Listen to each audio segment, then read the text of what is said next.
Imagina o seguinte, você está num paraíso, um paraíso tropical. Você está na ilha de Fernando de Noronha. E aí, você trabalha lá também. E no dos seus dias de descanso merecido, você vai para a praia, obviamente. E você vai fazer um mergulho.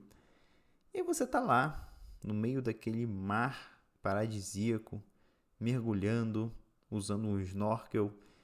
E de repente, esse paraíso vira um inferno, uma tragédia, que de uma hora para outra você nem sabe mais o que está acontecendo com você. Você não tem nem mais controle sobre o seu corpo e nem sobre a sua vida. Apesar de ser um inferno a situação pela qual você está passando nesse momento, tem muita gente boa e competente ali do seu lado para te ajudar. Gente que você conhece e que você confia. Mas essas pessoas, e você também, sabem que, apesar de todo mundo ali em volta ser muito bom no que faz, o que você realmente precisa está muito, mas muito longe de você. E aí, a sua vida começa a precisar ser decidida através das ações e das decisões de outras pessoas. Essa é a história que a gente vai ouvir. Mas antes disso, eu queria te falar, caro ouvinte, que pode ser que essa história traga alguns gatilhos, porque é uma história de um trauma, de um acidente bem feio, bem grave, e que talvez algumas pessoas que têm uma imaginação mais viva possam ficar um pouco sensibilizadas. Mas eu já te garanto que a história tem um final feliz. Então, vamos ouvir a história da Milena.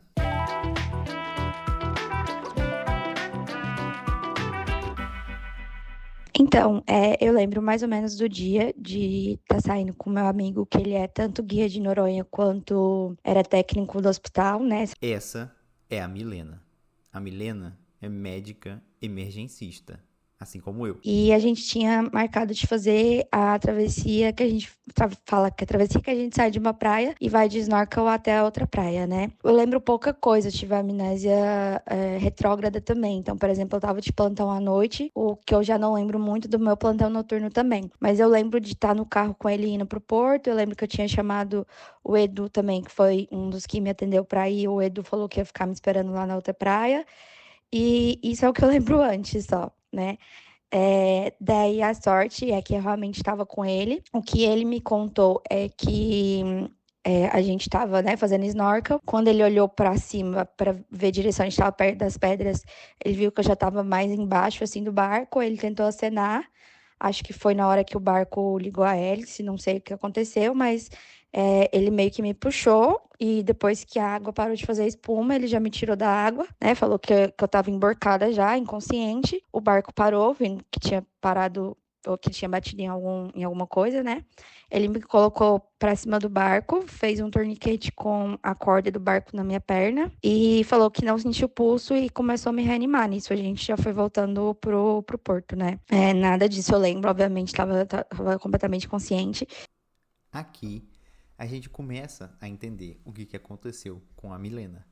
Ela estava debaixo de um barco e o barco ligou o motor e a hélice cortou ela. A gente vai já já entender um pouco melhor quais foram as lesões que a Milena teve. Mas o instrutor de mergulho que estava junto com ela, como ela bem disse, era técnico de enfermagem do hospital lá de Noronha. E assim que ele viu a situação, ele tirou a Milena debaixo do barco, colocou ela no barco e, como ela falou, fez um torniquete. O torniquete é uma das ferramentas mais cruciais assim que a gente tem no atendimento de pacientes que a gente chama de politraumatizados, que sofrem pessoas que sofrem um trauma e tem algum tipo de sangramento. A Milena tinha um sangramento importante na perna, em uma das pernas. E esse torniquete ajudou a parar esse sangramento. Porque quanto mais sangue a gente perde, mais sangue a gente vai precisar repor. E vocês vão ver daqui a pouco que isso é uma coisa um pouquinho complexa de se fazer em um local que a gente chama de local remoto, como é Fernando de Noronha. E assim que ele fez o torniquete e tentou ver se a Milena respondia, viu que ela não tinha pulso, ou seja, ele colocou os dedos ou no pescoço dela ou na perna para tentar sentir ou o pulso carotídeo ou o pulso femoral, e ele viu que não tinha pulso. Então a gente considera que a pessoa que não tem pulso central, que são do pescoço ou da perna, ela está em parada cardíaca. E aí ele começou a reanimar ela, ou seja, começou a fazer compressões torácicas, enquanto o barco levava ela de volta para a praia, onde ela poderia ser colocada numa ambulância e levada então até o hospital. E uma coisa só sobre o torniquete é que existem muitos mitos, né, em relação ao torniquete. Eu especificamente não sei como foi feito esse torniquete na perna da Milena, nem ela vai saber também. Mas a gente vê muito em filme, a gente vê paciente fazendo isso, tentar fazer um torniquete com a camisa, arrancar a camisa e fazer um torniquete, ou arrancar, pegar o cinto e amarrar o cinto em volta daquele membro lá. Isso assim, em um cenário em que você não tem um torniquete de verdade, um torniquete feito para ser um torniquete, é o que dá para fazer e talvez possa ter alguma ajuda junto a esse torniquete improvisado com a compressão do local, né, onde está sangrando. Então, apertar ali aquele local com uma compressa, com uma camisa, o que seja, né, numa área remota como ela estava, né, no meio do mar, é melhor do que nada. Mas os torniquetes de verdade, e aí eu digo isso até porque eu sei que tem gente que anda com kits de primeiros socorros no carro, tentando se prevenir ou se preparar para alguma situação. Os torniquetes de verdade, eles fazem muita pressão. Você enrola ele no membro e aí você vai girando uma alavanca que faz muita pressão no membro. E aí essa alavanca ela consegue comprimir artérias mais profundas, coisa que um cinto e uma roupa não conseguem. Isso vai conseguir comprimir vasos superficiais. E é por isso que tem essa diferença. Ela é importante. E um membro ele pode ficar aí com torniquete até, a gente recomenda até umas 2 horas. No dia do acidente dela, aconteceu durante uma tarde. Essa é a Estela. Ela é uma das médicas emergencistas que estava lá em Noronha e que ajudou a fazer o atendimento da Milena. E a diretoria lá da coordenação de saúde do hospital começou a ligar loucamente nos celulares de todos os médicos que se encontravam na ilha na ocasião e avisaram que estavam levando a Milena, que tinha sofrido um atropelamento por lancha, não sei se eu consigo dizer atropelamento, mas um acidente com a hélice da lancha enquanto ela nadava e que ela estava grave e que ela estava sendo transferida imediatamente para o hospital local. Eu estava no meu quarto, descansando, porque eu ia ter plantão à noite, então eu estava dormindo, eu acho até. Aí eu vi meu celular vibrando, peguei o celular e saí correndo para lá. Eu lembro bastante do Edu, né, que para mim foi bem marcante mesmo, que ele estava na praia. E aí ele chegou lá de chinelo e bermuda para que a gente pudesse receber a Milena. A Milena, ela já estava em Fernando de Noronha fazia um tempo já. E ela era muito querida, vamos lá. E uma das coisas que ajudou muito a aumentar as chances de sobrevivência da Milena foi toda a mobilização que foi feita para chamar a gente para ajudar a socorrer ela. Foi então transmitidas informações de que ela havia sofrido um acidente com a hélice de uma lancha fazia cerca de 15 minutos enquanto ela mergulhava. Ela chegou muito rápido no hospital. O relato é de que ela foi encontrada ainda com uma parada respiratória externa, mas que fizeram um resgate com o ambu. Aqui, a história que a Estela traz já é um pouquinho diferente daquilo que a Milena foi contada, né? Porque ela estava inconsciente, como ela bem mesmo falou.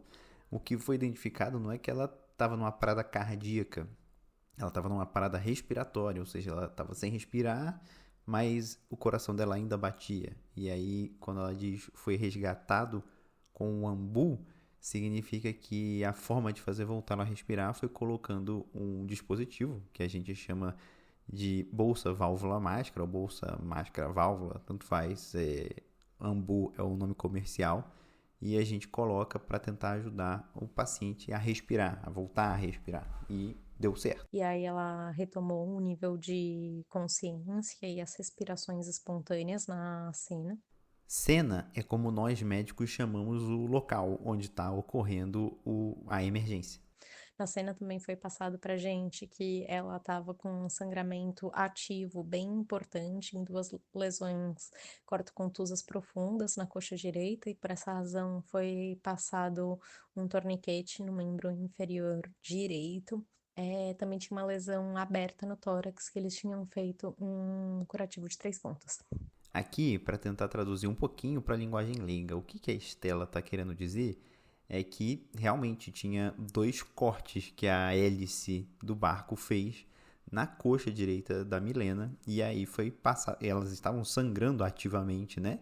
E foi passado o torniquete para tentar estancar esses sangramentos. E quando ela fala que a Milena tinha uma lesão no tórax, em que tiveram que fazer um curativo de 3 pontos, o que ela está querendo dizer é que tinha uma lesão, corte, uma perfuração, que pode ser minúscula, pode ser grande, mas que estava fazendo com que o tórax, a parte de dentro do tórax, né, onde fica o pulmão, tivesse em contato com o ar externo, com a parte de fora.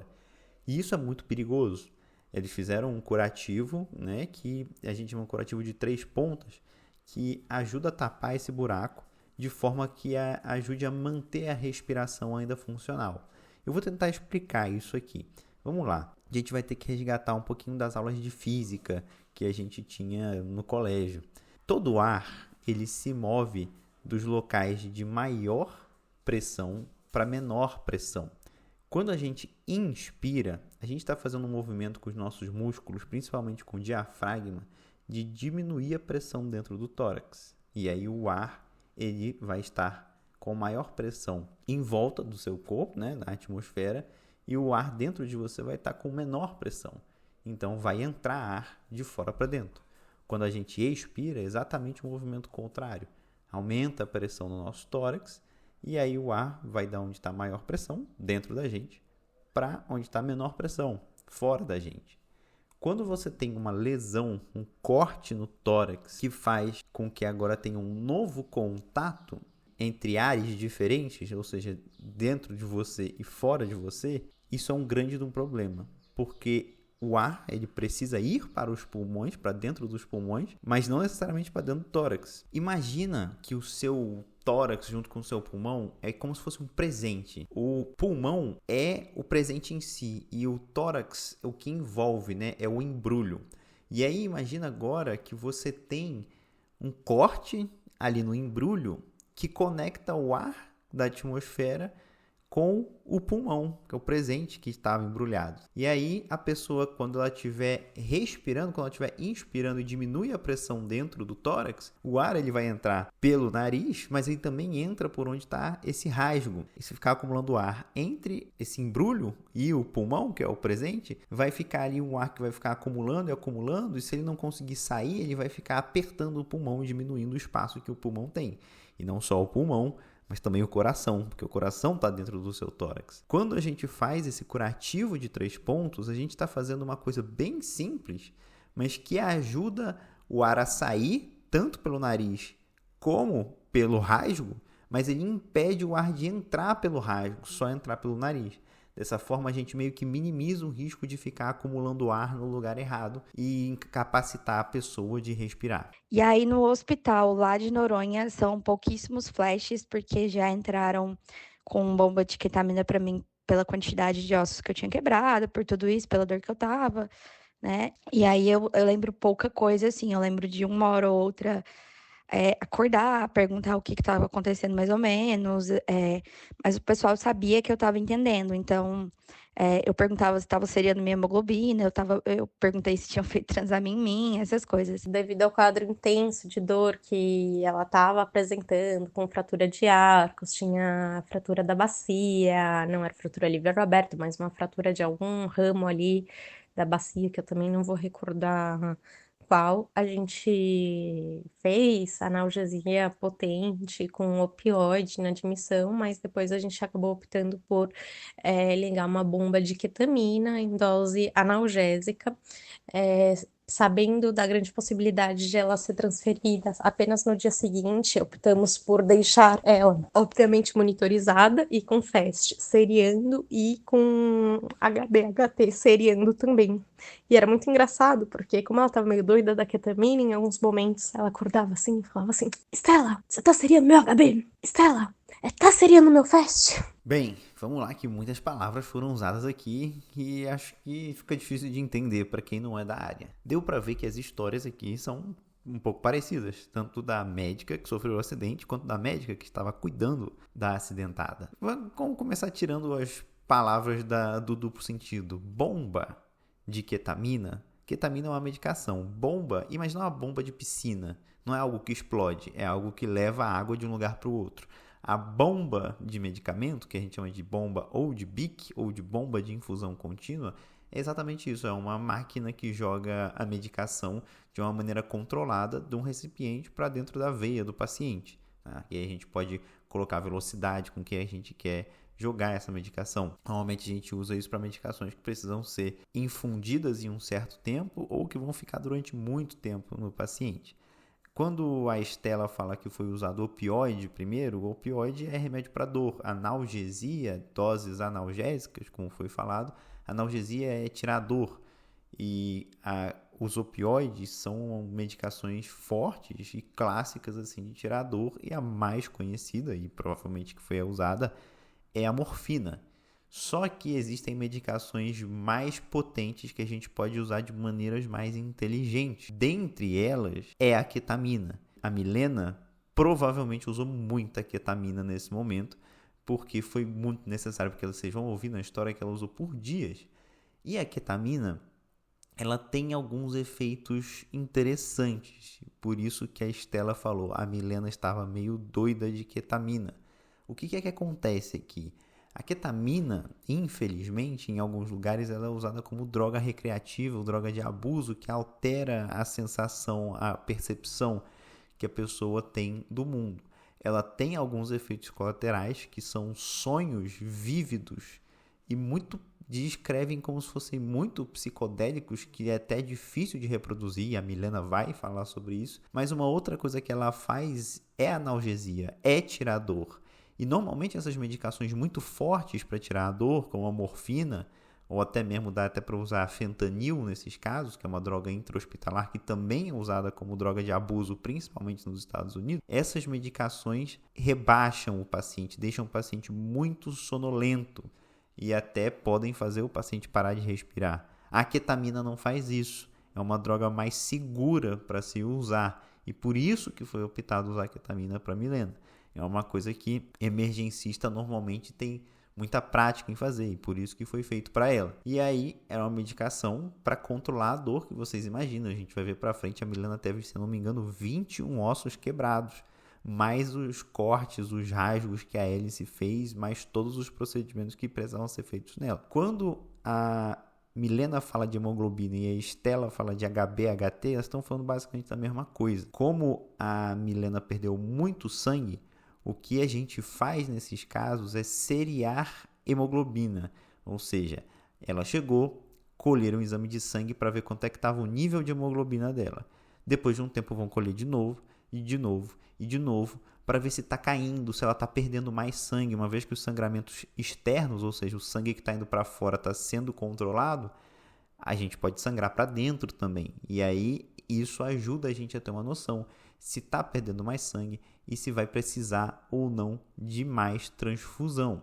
Além disso, o Transamin, que é a medicação que a Milena falou, fizeram Transamin para mim? Transamin é uma medicação que ajuda a parar esses sangramentos agudos. O FAST é um exame de ultrassom que a gente faz para tentar detectar sangramentos internos. E aí a gente também seria, né, igual a hemoglobina. A gente vai e faz um ultrassom para tentar detectar sangramento quando o paciente chega. Deu um tempo, dependendo do caso, a gente faz de novo, e de novo, e de novo, para ir acompanhando, para ver se tem algum sangramento que a gente não está percebendo. E por fim, esses lampejos, assim, esses flashes que a Milena lembra, e que ela não consegue lembrar de tudo o tempo todo, é por conta da ketamina, mas a ketamina, apesar de não fazer você estar ali presente o tempo todo entendendo, Nos momentos que você está presente, você entende. E aí, com a Milena, como emergencista que ela é, estava entendendo que estavam fazendo fast, que estavam seriando hemoglobina, que estavam cuidando dela do jeito que a Estela está descrevendo. E, por incrível que pareça, ela estava cobrando para que fizessem as coisas certas do jeito que tem que ser feito. E aí, quando ela chegou, ela tava, creio que pranchada, com uso de máscara não reinalante, um pouco taquipneica. Mas ela era capaz, sim, de proteger a via aérea. Aqui, o que a Estela está falando para a gente é que quando a Milena chegou, ela chegou com uma máscara de oxigênio para ajudar ela a respirar. Quando ela diz que ela estava um pouco taquipneica, é porque a respiração dela estava acelerada. Mas quando ela fala ela tinha capacidade de proteger a via aérea, significa que ela não precisava, naquele momento, vendo esses parâmetros, que ela não precisava entubar a Milena. Se ela falasse que a Milena não protegia a via aérea, ela ia precisar ser entubada muito provavelmente. A gente vai ver para frente que isso seria um fator complicador. Mas eles optaram, quando a gente tem um paciente que chega grave, uma das primeiras coisas que a gente tem que entender é: eu preciso ou não entubar agora? E não era o caso da Milena. O sangramento havia sido controlado com torniquete também, né? Olha aí a importância de um torniquete bem feito.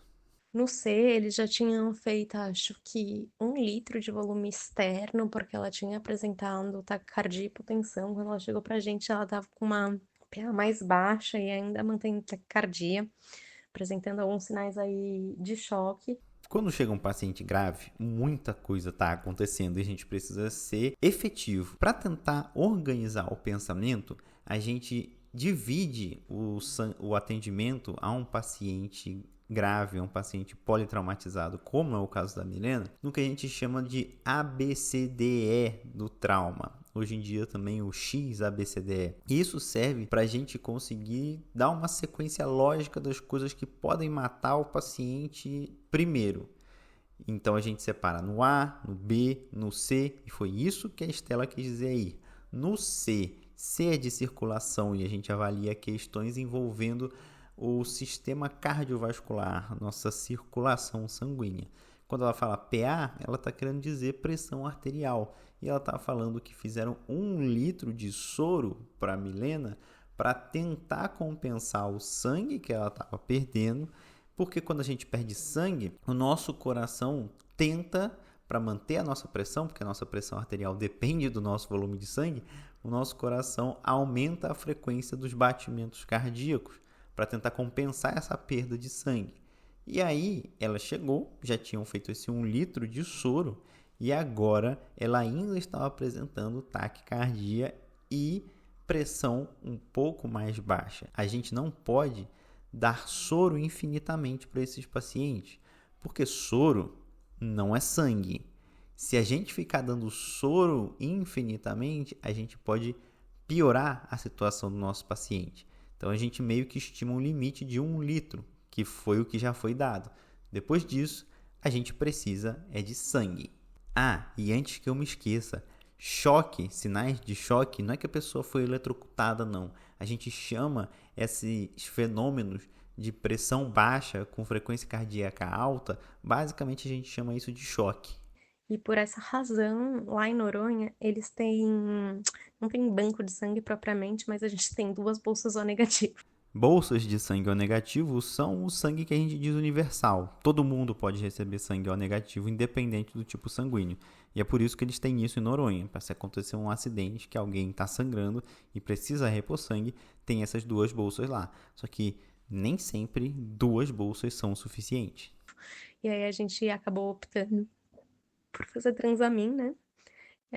E passar o sangue para Milena.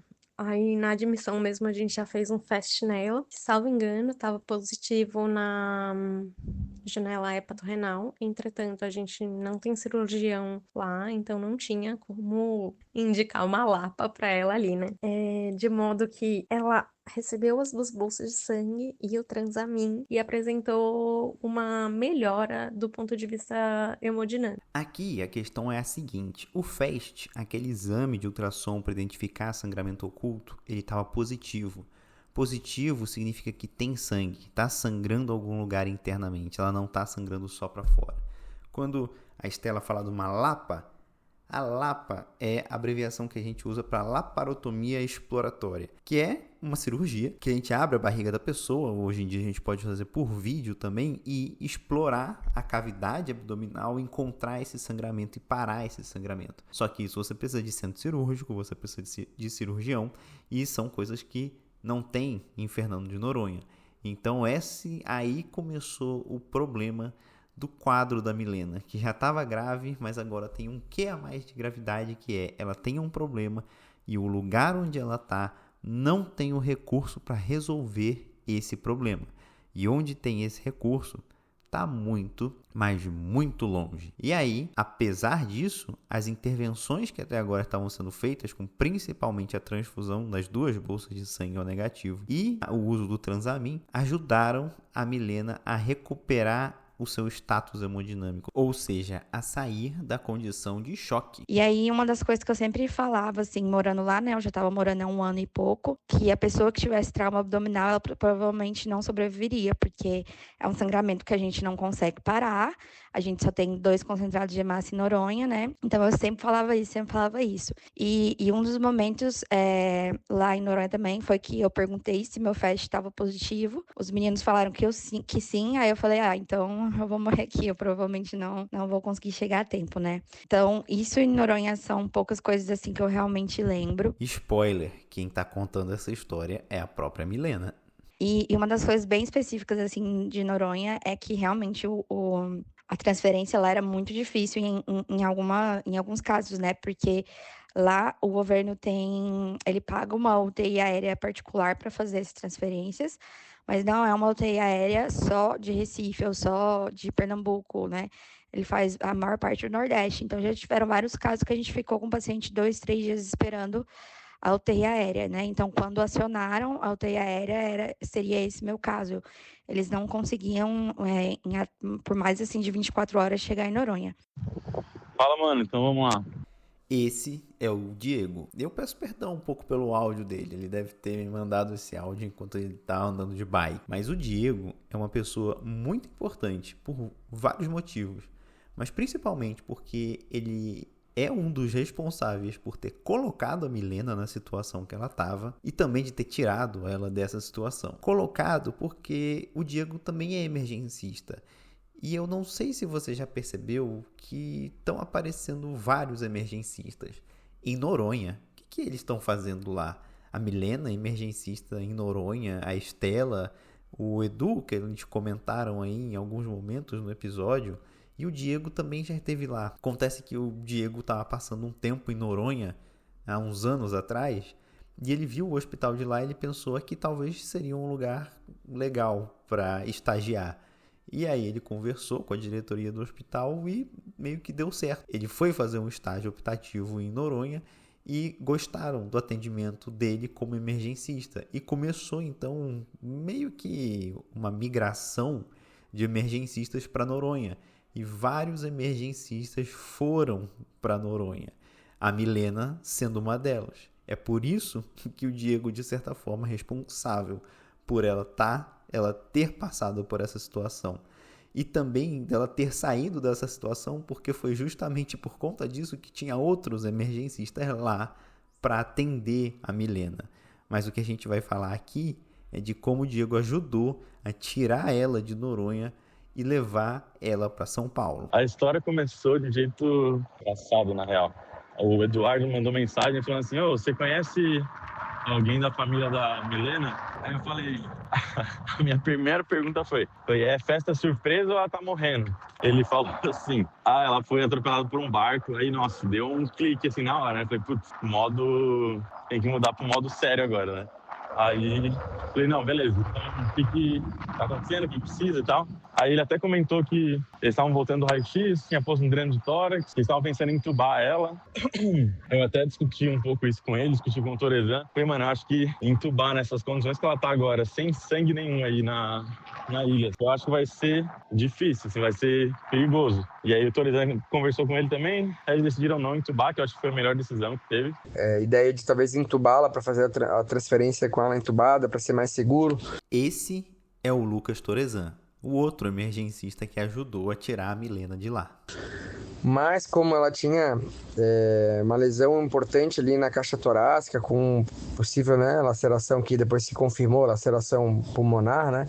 E eu já tive essa experiência de pegar paciente com pneumotórax, com lesão pulmonar, que tu acaba, passa o dreno de tórax, tá tudo estável, tá tranquilo, sem estar entubado, entubou, começa a fazer um volume ali, que começa a fazer uma pressão positiva maior, e aí aquele dreno de tórax, se tem um shunt ali pulmonar para a caixa torácica maior do que o dreno de tórax consegue drenar, acaba fazendo um pneumotórax nesse caso, e aí é catastrófico, né? E aí a gente pensa, imagina, se isso acontece durante o voo, aumenta ali o pneumotórax dela, começa a fazer, né? Tem toda a fisiologia de voo ali dela. A chance de começar a deteriorar, eu não ia saber se é porque o sangramento aumentou, começa a ficar hipotência, e aí não vai dar para saber se é por conta do pneumotórax, ele ficando um pneumotórax hipertensivo, ou se tá piorando o sangramento.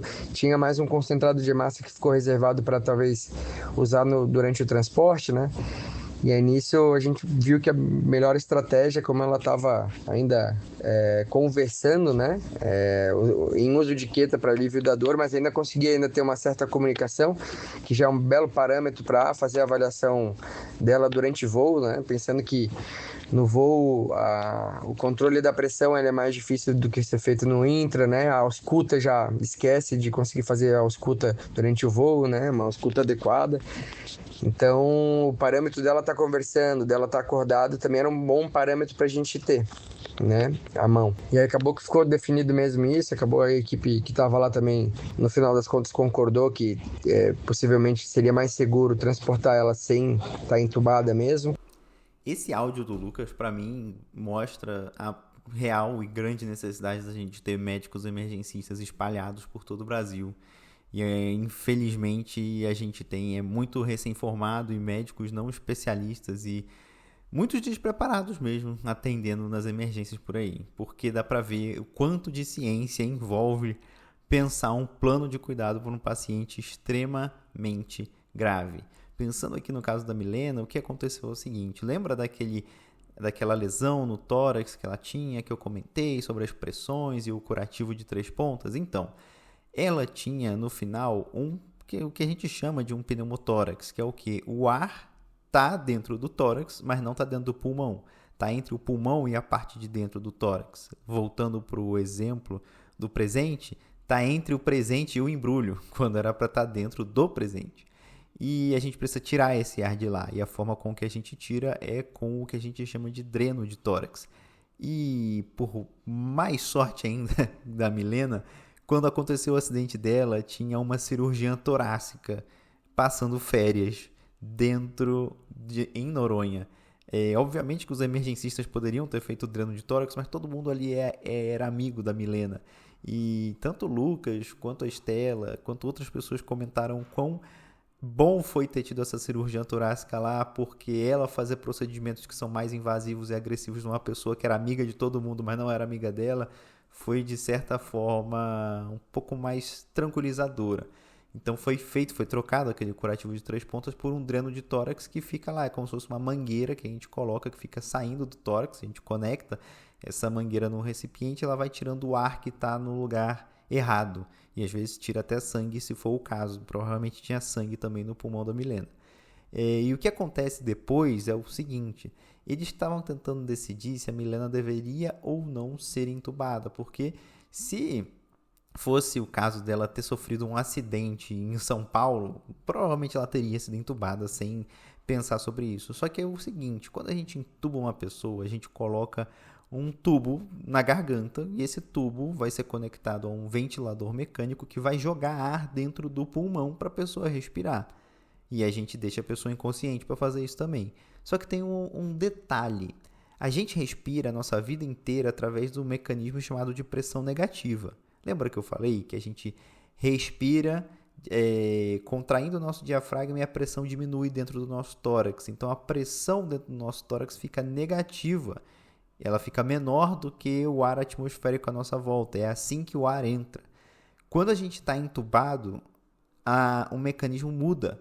A gente não mais respira por pressão negativa, a gente respira por pressão positiva. Isso muda toda a pressão e toda a fisiologia dentro da nossa caixa torácica, que, como eu falei, não tem só o pulmão, mas tem o coração também, que também depende de pressões para funcionar. Então, é uma forma de ajudar a respirar, mas é uma forma, de certa forma, antifisiológica. E que para uma pessoa saudável, que, sei lá, está sendo entubada para fazer uma cirurgia eletiva, sei lá, tirar uma vesícula, isso não vai ter muito impacto. Mas para um paciente crítico, que é o caso da Milena, que está instável, que está limítrofe, já é uma coisa que a gente não pode correr muitos riscos. A gente tem sempre que pesar os riscos e benefícios. Os benefícios também e os riscos vão ser tolerados a depender do recurso que a gente tem. E como vocês entenderam, essa situação em Noronha não tem muitos recursos disponíveis. E aí tem uma questão a mais, que o Torezan comentou aí, que é o transporte. A Milena ia sair de UTI aérea, um avião com uma UTI montada dentro dele para transportar a pessoa de um lugar para o outro. Quando a gente está lá em cima num avião, as pressões mudam também. Existe toda uma fisiologia aérea, uma fisiologia de voo que a gente tem que levar em consideração. Fisiologia essa que pode aumentar o pneumotórax, por exemplo, que pode complicar a questão da ventilação. Então, foi muito positivo para o bom desfecho da Milena toda essa conversa que teve entre vários emergencistas envolvidos e pensar, vale a pena a gente correr esse risco de entubar pelo benefício de um transporte mais seguro ou não? Ou o transporte mais seguro vai ser com ela não entubada? E a conclusão que eles chegaram foi que seria com ela não entubada, e não entubaram e deu certo. De novo, se fosse alguma coisa, sei lá, em São Paulo, em Campinas, no Rio de Janeiro, onde o transporte ia ser tudo terrestre e tivesse mais recursos, muito provavelmente ela teria sido entubada sim. E aí nessa, eu comecei a falar com a galera. Eu falei, vou fazer algumas frentes assim, né? Então, eu mandei para algumas amigas da Milena as funções de, você tem que juntar uma vaquinha. Aí eu vi a galera falando assim, manda qualquer coisa que vocês puderem mandar, tá ótimo. Aí eu lembro que eu falei para uma delas, falei, não é isso, não é qualquer coisa. Senão alguém vai mandar R$100 lá, vai achar que tá ajudando e não tá ajudando porra nenhuma, entendeu?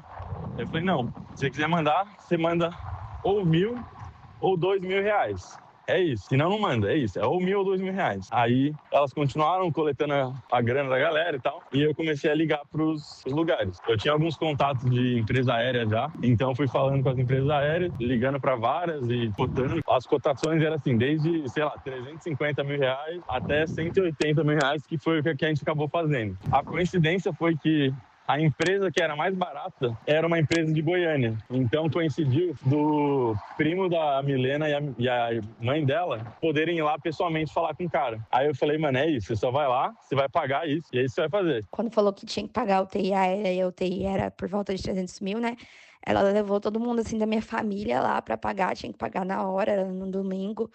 E foi passando um monte de cartão, e foi passando sem saber como ia pagar, mas a prioridade era ir lá me salvar, né? E aí foi quando começou essa vaquinha. Então, ela disse que quando entrou na UTI aérea, ela já começou a receber um monte de Pix. Quando ela foi ver, já tinha uns 100 mil, assim, na conta dela. E ela não acreditava que aquilo estava acontecendo. É interessante quando a gente pensa que na medicina de emergência a gente precisa dominar a nossa técnica ali para saber o que fazer para o paciente crítico que está entre a vida e a morte. E nesse momento, não só a técnica foi importante, mas a solidariedade. E a solidariedade teve grande influência em salvar a vida da Milena. Eu lembro desse dia, eu acho que na época que a Milena sofreu o acidente, a gente devia ser em menos de 1.000 emergencistas ainda no Brasil, talvez 1.000 contando emergencistas e residentes de medicina de emergência. E a gente está em grupos semelhantes. Eu sei que a gente está no grupo de residentes e ex-residentes de medicina de emergência, que já tinha bastante gente formada e tinha toda essa mobilização para conseguir arrecadar dinheiro e conseguir tirar a Milena lá de Noronha e levar para algum lugar. Porque a gente tinha que decidir se ela ia para São Paulo ou se ela ia para Recife. Porque Recife, ó, claro que seria um voo muito mais rápido, mas iria para os hospitais horríveis de Recife, né? Que os hospitais lá são péssimos. Eu falo com propriedade porque eu já trabalhei no SAMU lá, eu levava a gente e vi atrocidades assim no hospital. Eu lembro que eu conversei com o Torezan e a gente decidiu levar ela para São Paulo, para HC. E acho que foi a melhor decisão que teve também. Mas depois eu fiquei pensando, né? Imagina se ela tivesse morrido no transporte de Recife para São Paulo, ia ser muito foda. Porque eu ia ficar sempre pensando se tivesse levado ela para Recife. Entrei em contato com o hospital, que é o hospital particular lá, que tem maior fama, assim, melhor fama para questão de atendimento, assim, que seria numa situação de trauma. E aí o que me apavorou já é que eles não ia ter a equipe da cirurgia a postos, as equipes possíveis a postos ali, ortopedia a postos para recebê-la. Que o protocolo deles lá ia ser a equipe da emergência receber e aí acionar o sobreaviso da ortopedia, os sobreavisos que fossem necessários. E aí isso eu achei uma loucura, assim, né? A gente começou nisso a perceber que talvez mandar para Recife não fosse uma boa solução, né, para ela. Aqui a gente tem muitas coisas novamente para falar, né? Obviamente eu omiti o nome do hospital que o Torezan vai mencionar, mas uma coisa importante da gente pensar é que a Milena já estava sendo atendida por uma equipe de emergencistas, já estava tendo os diagnósticos, né, das lesões hepática possível, que tinha sangue livre na cavidade, então ela estava tendo um sangramento interno, já tinha vários diagnósticos ali, então já tinha indicação de várias intervenções, da ação de vários especialistas cirúrgicos, seja cirurgiões gerais, cirurgião torácico, cirurgião vascular, cirurgião ortopédico. Então o que o Torezan está trazendo aqui é que o que o hospital particular disse é que eles iam recebê-la pela equipe da emergência, que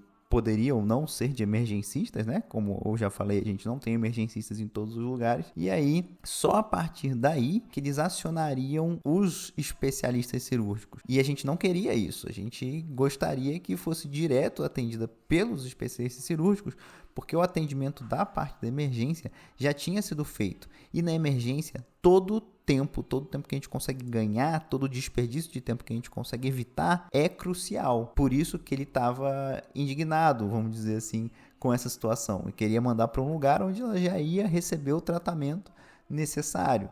E aí, juntando tudo isso que o Diego e que o Torezan falaram, a opção melhor que eles viram nesse momento não seria nem mandar para um hospital particular, seria mandar para o SUS mesmo, para o HC, para o Hospital das Clínicas de São Paulo, que foi o que acabou sendo feito. E nesse contexto, a dor ali que o Diego traz é justamente essa de tipo, e se acontecesse algo durante o transporte? Será que a gente teria feito a escolha certa? Porque um voo de Noronha para Recife é mais ou menos 1 hora, 1h20.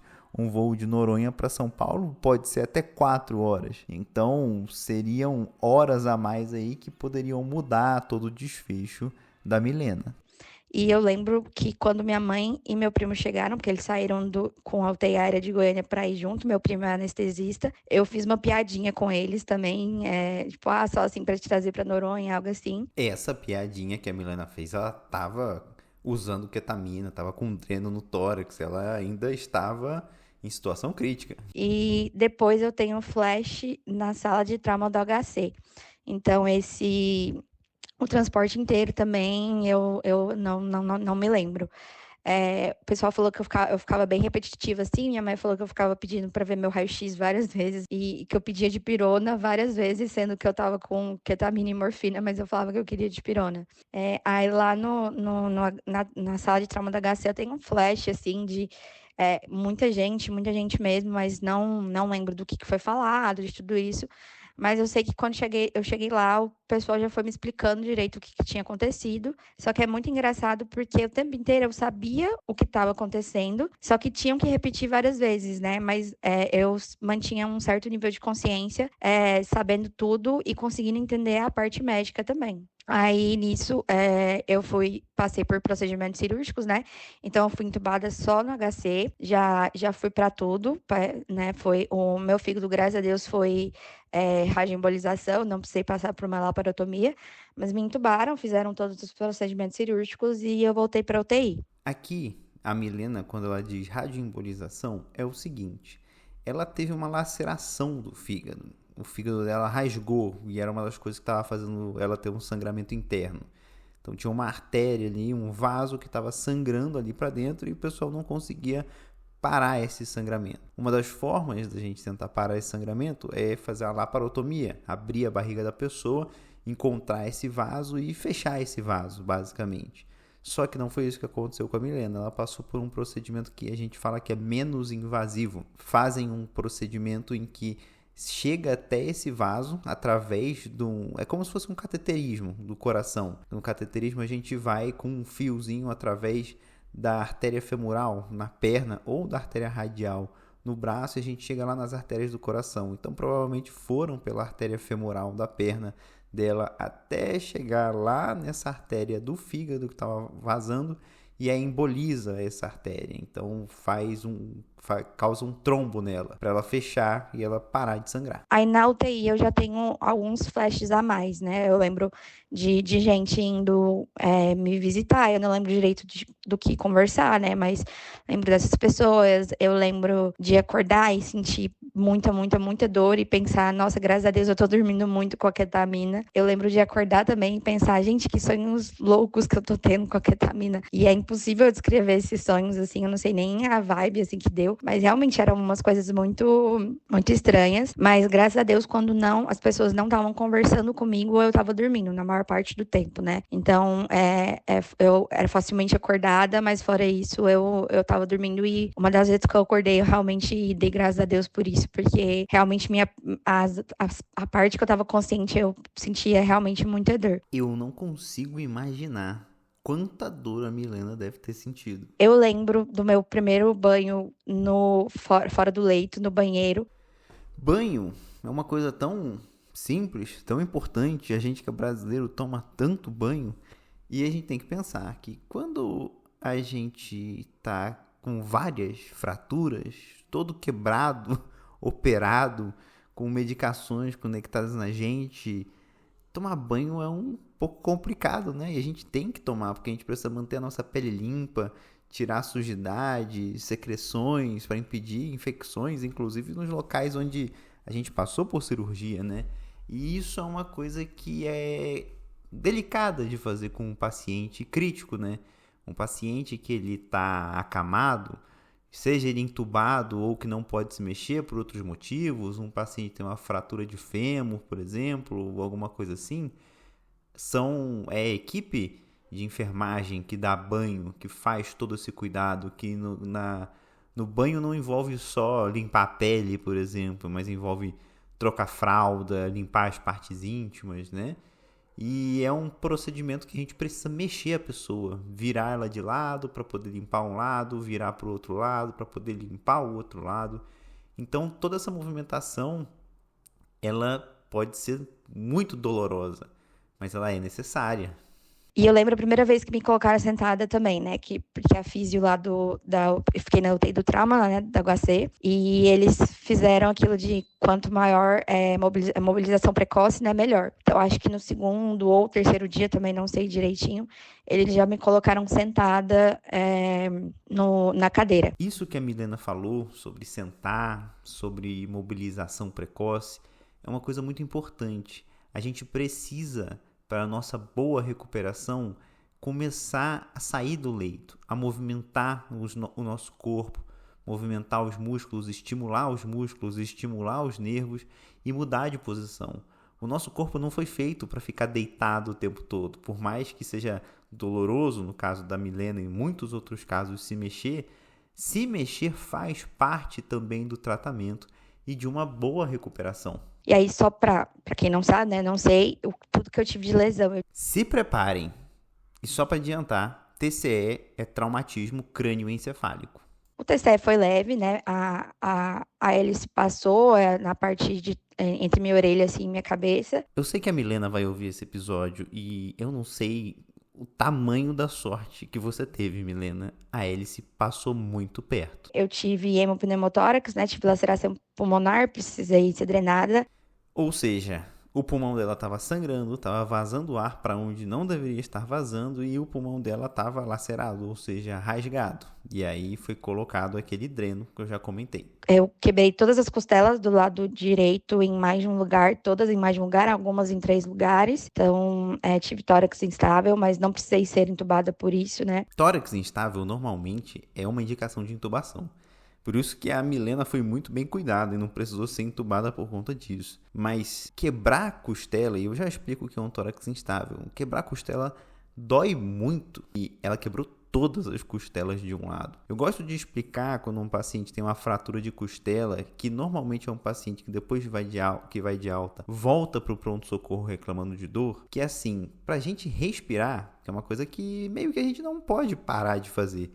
Para a gente respirar, a gente usa nossos músculos estão colados nas nossas costelas. Então, as costelas, elas meio que estão sendo usadas o tempo todo, abrindo e fechando para nossa respiração. É uma parte do corpo que não descansa. Por isso que dói o tempo todo, por isso que é muito ruim a recuperação. E agora dá para entender um pouco do tanto de dor que a Milena devia estar sentindo, porque ela precisava respirar. E qualquer movimento que você faz normalmente, com o braço, por exemplo, você também faz uma certa movimentação do tórax, que faz as costelas serem ativadas, o que vai fazer mais dor. Um tórax instável, imagina assim, as nossas costelas, elas são aquele clássico, imagina um desenho clássico de um esqueleto, né?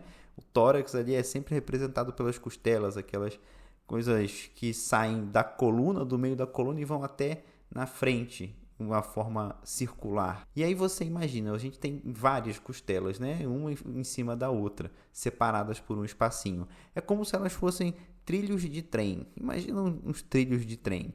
E aí imagina que você quebra o trilho em um lugar. E aí você quebra esse mesmo trilho em outro lugar. Aquele pedaço fica solto de todo o resto.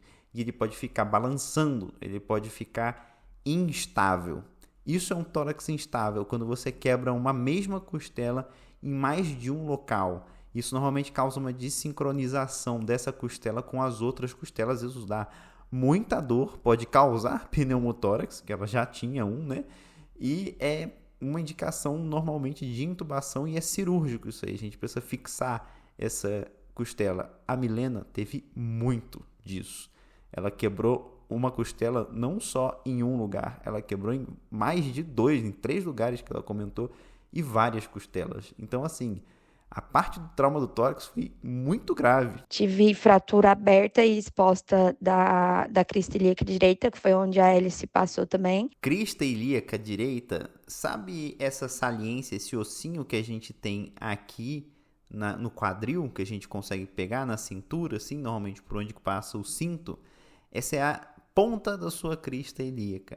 Quando ela fala que ela teve uma fratura exposta, é porque a fratura aconteceu e a pele rasgou de um jeito que expôs o osso também, o que predispõe a muito mais infecção. E vamos lembrar, que a Milena vai comentar isso depois, isso aconteceu no mar, no meio de uma água salgada. Então todas essas lesões dela estavam também em contato com a água do mar. E a hélice passou mais 2 vezes na minha perna. Quebrei também mais ou menos 9 vértebras, né? Então, todos esses procedimentos cirúrgicos foram feitos no HC, a cirurgia plástica entrou, limpou minhas feridas porque eu tava 24 horas com água do mar. Todas essas cirurgias, o que ela está querendo dizer, além da embolização que aconteceu no fígado por conta da laceração do fígado, que ela não falou aí porque ela já tinha comentado, é a fixação de todas essas fraturas, e provavelmente foram múltiplas equipes que entraram para operar a Milena.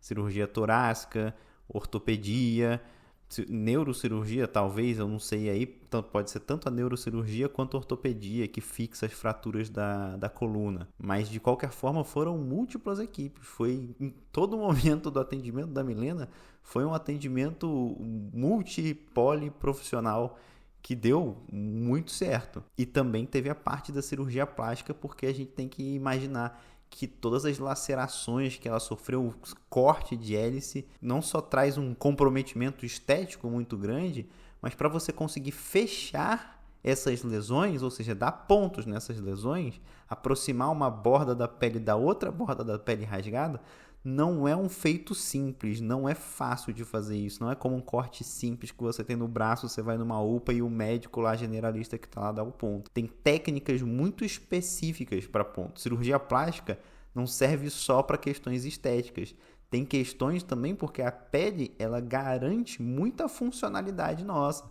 O fato da gente conseguir esticar nossos braços, nossos dedos, nossas pernas, se mexer do jeito que a gente se mexe, depende da integridade da pele. Se você tem uma pele que ela cicatriza toda troncha, vamos dizer assim, toda errada, você pode perder funcionalidade, perder mobilidade. E o fato da cirurgia plástica ter entrado aí para poder fazer uma sutura adequada e conseguir organizar aquela pele que estava lacerada de uma forma adequada, deve ter ajudado muito na recuperação da Milena. E aí eu lembro que a primeira vez que me colocaram sentada foi absurdo, assim, a dor que eu sentia. E eu só pedia pra me voltar pro leito. E eles, não, você vai ficar aqui mais um pouco e tudo e tudo. E aí eu acho que eu fiquei na UTI uns 3 ou 4 dias ainda com a bomba de ketamina. E aí quando desligam a bomba de ketamina, que é quando eu realmente consigo lembrar de tudo que aconteceu, né? Então ela realmente foi bem dissociativa pra mim. E aí depois da bomba de ketamina entrou a bomba de morfina pra mim. E aí eu poderia acionar a bomba de morfina quando eu sentisse dor. Ela tinha um espaço de tempo, né? Até eu acionar novamente, mas eu podia fazer isso. E aí era acompanhada pelo grupo da dor, também pelo HC. Tem várias formas da gente dar morfina para um paciente. Existe comprimido de morfina, a gente pode dar injeção de hora em hora, de 4 em 4 horas, de 2 em 2 horas, o que for necessário. A gente pode deixar numa bomba de infusão contínua, como estava a ketamina, e tem essas outras bombas que são como se fosse sob demanda do paciente. Ela fica conectada no paciente, tem um botão lá que o paciente, quando acha que ele precisa, ele aperta lá e ele recebe uma dose. Como a Milena falou aí, existe um tempo que você pode fazer entre um acionamento e outro. Porque a gente toma muito cuidado com a morfina por conta do risco de viciar. E isso é um problema real. E eu acho interessante que talvez você, caro ouvinte, que não tenha um conhecimento muito grande do que acontece dentro de um hospital, está descobrindo que existem muitas coisas, né? Muitos especialistas, muita gente que pode estar envolvida, que existe UTI aérea e que existe um grupo de dor. Existem hospitais que têm médicos, enfermeiros, especialistas em manejo da dor. Então, assim, eu lembro que eram várias visitas durante o dia, né? Então, era o pessoal da plástica, era o pessoal da ortopedia, o pessoal da cirurgia, a visita da própria UTI, a físio, que eu era físio 3 vezes por dia, o pessoal da dor. Então, era muita gente mexendo comigo, assim, o tempo inteiro, mas que eu relativamente sabia mais ou menos o que estava acontecendo. A Milena recebeu um tratamento que não deixa nada a desejar de países de primeiro mundo. O dia que eu mais lembro, assim, que aí acho que realmente a partir daí eu não esqueço mais, foi um dia antes da minha alta, né? Que aí eu já tava sem a alta pra enfermaria. Aí eu já tava sem a ketamina, tudo isso. Na UTI eu cheguei a receber uma transfusão de sangue que eu não lembro. Cheguei a fazer o VNI que eu também não lembro, dormi na VNI. VNI, para motivos de simplificação, é como se a pessoa estivesse entubada sem estar entubada. Ela respira com o auxílio de um mini ventilador mecânico que a gente coloca uma máscara no rosto do paciente que joga um ar muito forte. É basicamente o mesmo princípio da intubação, mas sem a parte de precisar intubar. E aí, um dia antes da minha alta, que já estavam falando sobre isso pra enfermaria, foi quando eu realmente comecei a lembrar. E no dia da alta, mais ainda, né? Quando eu tava indo pra enfermaria, eles acharam que eu ia ficar pelo menos uns 20 dias na UTI. Eu fiquei, acho que 8 ou 9 dias na UTI, algo assim. Já recebi alta pra enfermaria. E lá eu ainda tava com dreno, né? Ainda tava com o curativo a vácuo na minha perna, se não me engano. Colocar a perna pra baixo por conta disso também doía muito. Então, todas as vezes que eu precisava levantar, precisava de muita gente para me ajudar, porque a minha perna precisava ficar relativamente um pouco mais acima e eu precisava, assim, de ajuda, né? E lembrando que toda essa mobilização de equipe que teve, todas essas pessoas que ajudavam a Milena ali também, em todos os momentos que ela precisava levantar, que precisava ir no banheiro, que precisava tomar banho, tudo isso, a gente não está falando de uma equipe só para ela, é uma equipe que está dentro de um hospital, dentro de uma enfermaria, atendendo a diversos outros pacientes. Mas aí depois, na enfermaria, eu lembro que já foi um pouco mais tranquilo, assim. Eu tava com muita medicação pra dor, então eu fiquei com oxicodona de horário, paracetamol, fiquei com dipirona de horário, fiquei com essa oxicodona, tinha bomba de morfina. Mas aí o que eles mais queriam tirar antes de mim era oxicodona, claro, porque a chance de vício é muito grande, né? Mas eu não lembro que eu não apertava muito a bomba de morfina, eles passavam lá todos os dias e eles tinham o controle, né? Então geralmente era umas 4, 5 vezes por dia, assim. Colocaram físio pra mim, igual eu falei, 3 vezes por dia, então 3 vezes por dia eu fazia fisioterapia. Antes da pandemia, provavelmente muita gente nem sabia que existia fisioterapeuta dentro do hospital.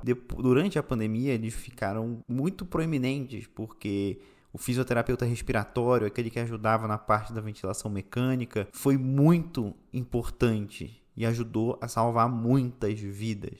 Só que a fisioterapia intra-hospitalar não se resume só ao fisio-respiratório. Também precisa fazer a parte da motricidade, da mobilização. Mesmo em pacientes entubados, é comum a gente ver os fisioterapeutas indo lá fazer exercícios, mobilizar a perna do paciente, o braço do paciente.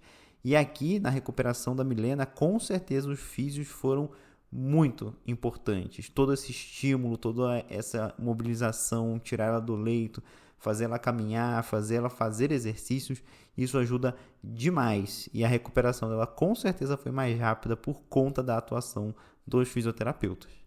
Principalmente depois que saiu o curativo a vácuo da minha perna, porque aí eu já levantava, andava com andador, então a cada dia a gente andava um pouquinho a mais, assim, alguns metrinhos a mais, mas já andava, ainda tava com dreno de tórax, mas ia com dreno, andava, fazia tudo isso. E aí, também, durante a enfermaria, até que minha recuperação foi muito, muito, muito boa, assim, ninguém achava que ia ser tão boa, assim, teve médico que falou que provavelmente eu não iria sair andando do hospital já, e sair, graças a Deus, com uma bengala de tanta fisioterapia e de fazer as coisas também, né? Então, às vezes era 10 horas da noite e eu tava lá fazendo fisioterapia e tudo isso. Gente, sério, eu nunca vou cansar de repetir isso. Se você tem algum problema muscular, alguma questão neurológica que te recomendaram fisioterapia, faça fisioterapia. Isso ajuda demais e dá pra ver pelo relato da Milena. Então, eu saí com 19 dias de internação no total, né? Tanto UTI quanto enfermaria, saí relativamente rápido. O número de dias que ela ficou no hospital foi menor do que o número de ossos quebrados. Saí ainda com bastante remédio pra dor, tudo isso, com retorno bem próximo, assim, e já fui pra fisioterapia fora um dia depois que eu saí. De novo, a importância da fisioterapia. Todo mundo me pergunta, né, quando eu tive consciência do que estava acontecendo. E aí é muito difícil eu falar porque eu não sei, porque eu sempre tive consciência, mesmo não lembrando, eu sempre soube tudo o que estava acontecendo. As pessoas, como eu era médica, me contavam cada procedimento que ia acontecer comigo. Então, não sei te falar quando eu tive a consciência do que estava acontecendo, porque na verdade eu sempre tive. A questão era de lembrar quando isso aconteceu, né? E na UTI mesmo, aí eu lembro que eu já lembrava um pouquinho também da questão da mobilização que teve, mas quando eu percebi que realmente o tamanho que foi a mobilização, o tamanho que foi todo mundo tentando ajudar, foi quando eu fui pra enfermaria e me devolveram meu celular. E aí, quando eu peguei meu celular e fui ler os grupos, que aí eu realmente percebi como essa mobilização foi grande, porque foi grupo de faculdade, grupo meu do pessoal de Goiânia, porque eu sou de lá, né, na verdade, grupo das minhas amizades aqui de São Paulo, grupo do pessoal de Noronha, então, da residência. Então, foi aí que eu percebi a dimensão que isso levou, foi lendo as conversas, né? Demorou bastante, porque foi muito grupo, era muita conversa, era muita coisa, mas aí que assim, eu sabia que tinha tido, mas eu não, acho que a noção realmente, a percepção do quão grande foi realmente lendo os grupos do meu WhatsApp. Eu acho que não é exagero dizer que a solidariedade ajudou a salvar a vida da Milena. A mobilização, como eu já falei, foi gigantesca.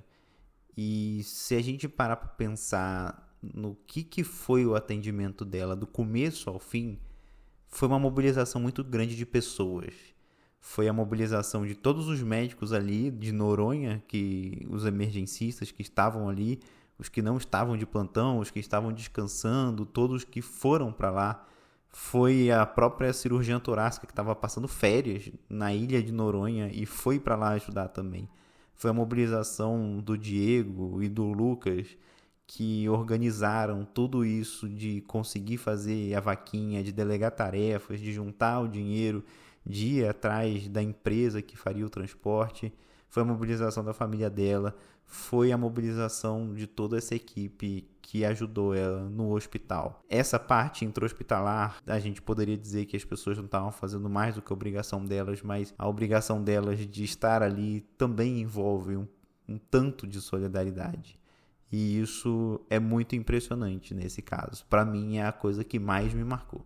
Da mesma forma que eu sabia também tudo que tinha acontecido comigo, mas quando me deram o laudo da minha tomografia de corpo total, que foi também que eu percebi o tanto de coisa que tinha acontecido comigo. Ao mesmo tempo que eu sabia, parece que o choque maior, assim, foi quando eu fui pra enfermaria, né? Eu só consigo pensar, ouvindo a Milena falar isso, no tanto de caso grave e bizarro que eu já vi na minha vida e lia uns laudos de tomografia, ouvia as próprias tomografias e pensava, meu Deus, que situação. E ler um laudo que está falando sobre você, sobre o seu corpo, deve ser uma coisa muito impressionante. Olhar um laudo que a gente pensa, e a gente pensa isso, que passa na nossa cabeça. Não tem como esse paciente sobreviver. E ela lê o nome dela e lê todas aquelas lesões que foi ela mesma descreveu pra gente. E pensar isso e pensar, ela tá viva, é uma coisa impressionante. Mas aí na enfermaria, você recebia visita todos os dias, assim, todas as horas, o pessoal sempre tava lá, sempre tinha gente.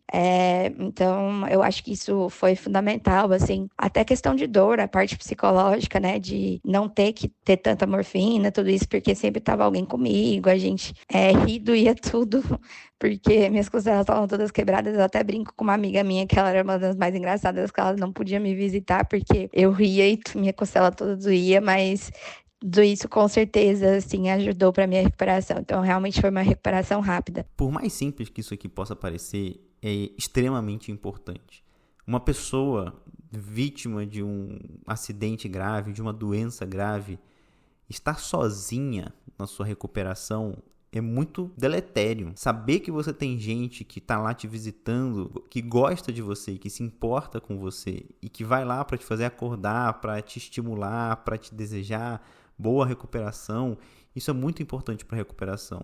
Tanto mentalmente, psicologicamente falando, como ter gente ali para te estimular ajuda também. Então, eu vou ser um pouco sentimental aqui e falar, se você tem alguém que você se importa e que está internado nesse momento, vai lá fazer uma visita. Isso ajuda na recuperação. Não deixa essa pessoa passar por um momento difícil sozinha. De tudo, de realmente ver o grupo, ver o pessoal indo me visitar no HC, vendo tudo que aconteceu. Eu não tinha nem palavras, assim, para falar. Foi uma coisa até que minha mãe, assim, assustou muito. Então, realmente foi...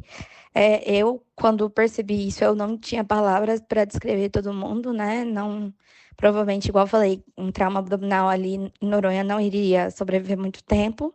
E se eu dependesse da UTI dele, seria ali 2, 3 dias. Eu já tinha recebido um concentrado de hemácia. A gente só tinha mais um para uma laceração de fígado, né? Sangrando assim internamente. Então, o que eu posso dizer é que realmente foi uma experiência única e excepcional. Eu acho que em nenhum outro momento da minha vida eu tive que realmente prestar atendimento a alguém que eu conhecesse e tivesse vínculo e que estava enfrentando uma situação realmente ameaçadora à vida. Eu acho que é um momento que, apesar de toda a gravidade e do estresse da situação, a gente está totalmente focado ali em tentar dar um melhor atendimento e o melhor tratamento a fim de tentar possibilitar o melhor desfecho para Milena, para a paciente, assim, porque mexe com a gente, claro, mas isso em nenhum momento cegou ninguém da equipe. Eu consigo fazer as coisas com tanta calma com ela quanto com outros pacientes que eu não conheço? Com certeza não. Mas isso não impediu ninguém de determinar as condutas adequadas e fazê-las naquela circunstância. A gente sempre ouve falar durante a formação em medicina que a gente não deve atender aquelas pessoas que a gente conhece, porque isso gera diversos conflitos de interesse e pode atrapalhar o atendimento e a relação médico-paciente. É óbvio que na medicina de emergência a gente meio que não tem escolha. Se o nosso parente ou amigo aparece pra gente atender, é isso, vamos atender. Ainda mais nessa situação da Milena e da Estela, onde em Noronha todo mundo se conhecia e a única pessoa de fora do círculo de amizades ali era uma cirurgiã torácica que estava de férias e apareceu para ajudar. Pô, eles estavam atendendo ali uma amiga super querida que até dia antes do acidente eles tinham a clareza de que aquele tipo de trauma que a Milena sofreu seria fatal. De qualquer maneira, esse relato da Estela é forte e até inspirador sobre a forma como todos os profissionais de saúde ali envolvidos atuaram para salvar a vida de uma paciente e amiga. Eu acho que uma coisa que passou pela minha cabeça foi que alguns dias antes a Milena havia dito que se alguém tivesse um trauma abdominal grave em Noronha, a chance de um desfecho ruim era muito alta. E a gente ouvia isso, dava risada, mas no fundo a gente sabia da nossa realidade logística. Só que o jogo vira. E no dia em que ela entrou lá na sala de emergência, com um trauma grave, aquela frase parou de ser uma piada interna e virou um peso, né? Talvez o termo piada interna seja uma outra maneira de tentar suavizar uma realidade constatada. A distância de Noronha ainda é uma realidade, o isolamento de Noronha. Eu já disse isso uma vez. Medicina de emergência é sobre ganhar tempo.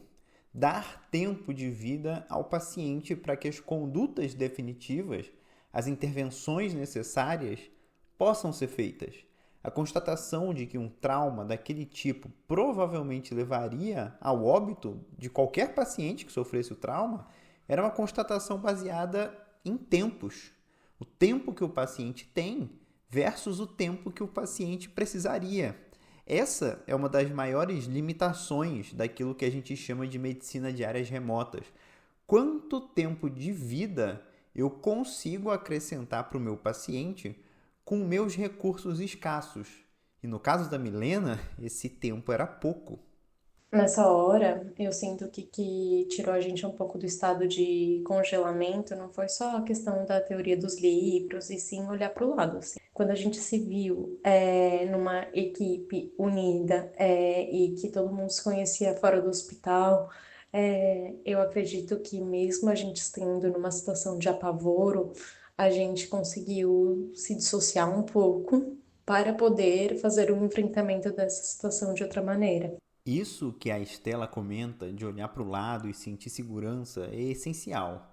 Nesses momentos de situação crítica, uma das coisas mais valiosas é poder confiar em quem está fazendo o atendimento junto contigo. E essas relações de equipe, de olhar no olho do colega e saber o que tem que ser feito, é algo que se constrói com o tempo e com a experiência. Eu acredito que esse também foi um fator essencial na boa condução desse caso.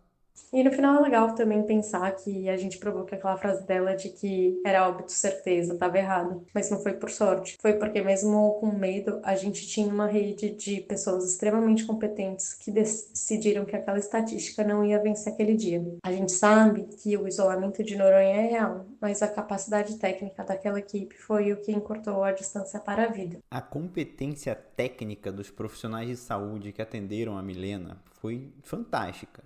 Eu digo isso sem medo de errar. Eles transformaram um óbito certo em uma vida salva. Essa história, por si só, deveria ser a prova definitiva de que médicos emergencistas e enfermeiros com especialidade em emergência deveriam ser espalhados pelo país. Digo tranquilamente que se fossem recém-formados, como temos em muitas UPAs por aí, atendendo a Milena, ou qualquer outra pessoa que sofresse um trauma parecido, o desfecho teria sido outro. E apesar dessa história incrível de emergencistas salvando vidas, ela não resultou em uma mudança positiva no serviço de saúde de Noronha, nem num fortalecimento da especialidade de emergência lá. O acordo que existia dos médicos emergencistas fazerem um estágio em Noronha acabou. E agora, se casos como o da Milena se repetirem, o desfecho pode não ser o mesmo. Assim, de sequela, eu acho que eu fiquei até com pouca coisa em relação a tudo que eu passei. Mas a minha perna direita é um pouquinho mais fraca que a esquerda, por mais academia que eu faço ainda, muitos exercícios voltados ainda para a perna direita, esse faço unilateral, essas coisas, mas ainda tive perda de força, né? Porque cortou o músculo, a parte da hélice cortou, chegou a cortar uma parte do músculo. Então, eu tenho um pouco de perda de força nessa perna. Tem um afundamento dessas cicatrizes, porque eles precisaram debridar um pouquinho de pele, mas eu acho que aí é mais questão estética. E em relação à bacia, se pegar em cima, assim, a crista ilíaca, ela dói um pouquinho. E dependendo da atividade que eu fizer, ou se, por exemplo, eu trabalhar muito, for um plantão muito ruim, algo assim, se eu deitar em cima do lado direito das costelas, eu sinto uma certa sensibilidade ainda também. Então é mais uma questão de dor crônica e um pouco de perda de força, mas igual eu falei em relação a tudo que aconteceu, eu acho que muita pouca coisa, né? Poderia ter sido muito pior. Eu também acho, Milena. Em relação a tudo o que aconteceu, você tá excelente e eu fico muito feliz com isso. Só para os ouvintes saberem, desbridamento é basicamente tirar a pele morta. Então essa cicatriz afundada decorre da perda de pele, de tecido, né? De tecido cutâneo. Eu considero, assim, sim, que eu nasci de novo, né? Considerando, assim, todo o contexto, poderia ter sido num lugar que tivesse mais recurso, que aí tudo teria sido um pouco mais fácil. Mas como a gente teve vários complicadores aí, de ser um lugar de remoto, de ser difícil transportar, e considerando, igual eu falei, tudo que eu tive, né? Quebrei mais de 20 ossos, laceração de fígado, laceração de pulmão, tudo isso. Para mim, uma sorte, junto que outras pessoas me ajudaram a estar viva hoje no momento, né? Parece que eu não vivi muito o período maior de tensão, que foi me tirar da ilha, que é o que eu não lembro, que foi o período que as pessoas tiveram essa maior preocupação. Mas toda a recuperação, que realmente não foi fácil assim, mas que eu passei, e tudo que eu vivi, e ver tantas pessoas preocupadas comigo, e ter sido um politrauma tão importante, eu considero sim que nasci de novo, que eu tenho realmente muita sorte de estar aqui. Igual eu falei já várias vezes, agradecer todo mundo, agradecer as meninas, essas médicas que eu acabei conseguindo contato com elas, e depois também agradecer por elas estavam de férias e foram lá drenar uma pessoa completamente aleatória também, né? E todo mundo aí que teve no meu caminho, né? Todo mundo que ajudou, mesmo de forma remota, porque foi bastante coisa, foi uma força-tarefa aí que eu nunca imaginava que eu poderia ter se acontecesse alguma coisa comigo. Caros ouvintes, a história da Milena envolve realmente muita sorte. Mas não é só sorte. A Milena foi amparada por diversos profissionais qualificados, tanto em Noronha, quanto no Hospital da USP, quanto outros profissionais, como o Diego e o Lucas, que com seus conhecimentos técnicos conseguiram impactar no tratamento da Milena mesmo à distância.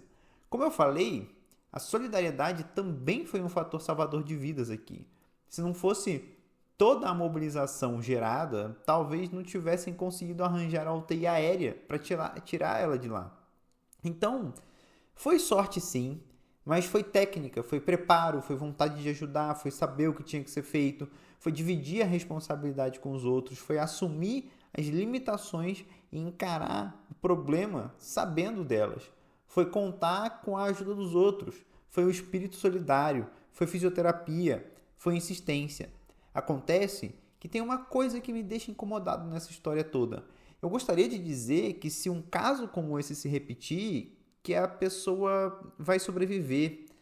Mas eu não sei, os emergencistas não estão mais em Noronha. A rede de apoio não é algo institucionalizado. Parece que a UTI aérea contratada pelo governo não tem plano B quando uma emergência acontece e a UTI aérea não está disponível.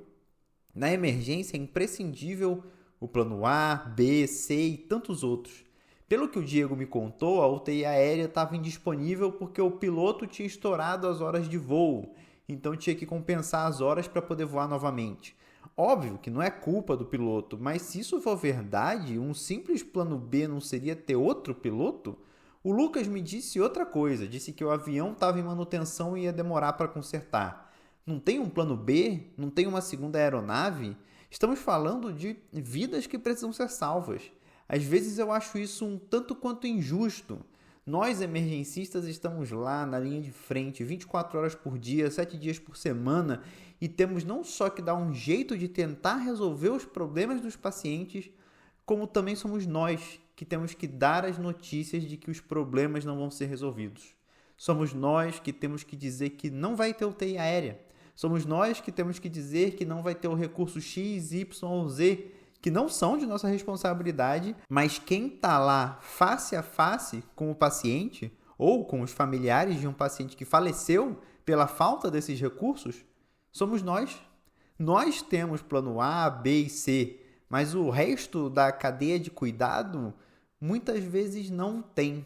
E apesar da mobilização para salvar a vida da Milena ter sido linda e inspiradora, ela ocorreu porque tinha um buraco que muitos outros não terão a mesma sorte. Não tem uma central de regulação governamental que consiga articular todo esse cuidado necessário para pacientes graves em áreas remotas. Não existem profissionais apostos para, no bom português, mexer os pauzinhos em escala federal, como o Lucas e o Diego fizeram. Mas é isso, caros ouvintes, a Milena está viva, a Milena teve sua vida salva e não só isso, a Milena segue sendo emergencista e salvando diversas outras vidas. Eu agradeço imensamente a Milena, não só por ter contado sua história, como ter permitido compartilhar ela, assim como eu agradeço a Estela, ao Diego e ao Lucas por contarem as suas partes. Eu fico por aqui e até a próxima. E aí, ano passado, foi quando eu voltei para Noronha, foram 2 anos depois, então. Muita gente me achou louca, mas eu falava que eu precisava voltar, porque eu saí numa condições que eu não lembrava, eu não consegui despedir de ninguém, e as pessoas também não conseguiram se despedir de mim, né? Eu saí meio que às pressas e ninguém sabendo o que iria acontecer. Então, ano passado, quando eu voltei para Noronha em setembro, Noronha foi até sempre um assunto bem crítico, assim, para mim. Nesses 2 anos eu sempre tinha vontade de chorar, essas coisas, e parece que foi um fechamento para mim ter voltado ano passado, né? Chorei bastante quando eu cheguei, as pessoas me viam, choravam bastante também. Mas acho que ver as pessoas depois e elas me ver depois também deu um certo alívio, tanto para eles quanto para mim, mesmo sendo 2 anos depois. E mesmo nesses 2 anos, eles sempre me mandavam mensagem, perguntavam como eu estava. Então, foi um carinho enorme do pessoal da ilha, né? De todo mundo, assim. Não só da galera do hospital, mas da galera do mergulho, que eu fazia mergulho sempre, então eles me conheciam. Todas as minhas amizades lá. Então, esse retorno meu a Noronha não foi fácil eu fazer snorkel lá, eu fiz um pouquinho mais de aqui sair. O mergulho de cilindro foi um pouco mais fácil por eu não ficar na superfície, eu acho, né? Não ter sido isso a causa, mas realmente foi muito importante ter voltado e mesmo que foi por 15 dias só, ter visto todo mundo e ter visto novamente o local que tudo isso aconteceu, né?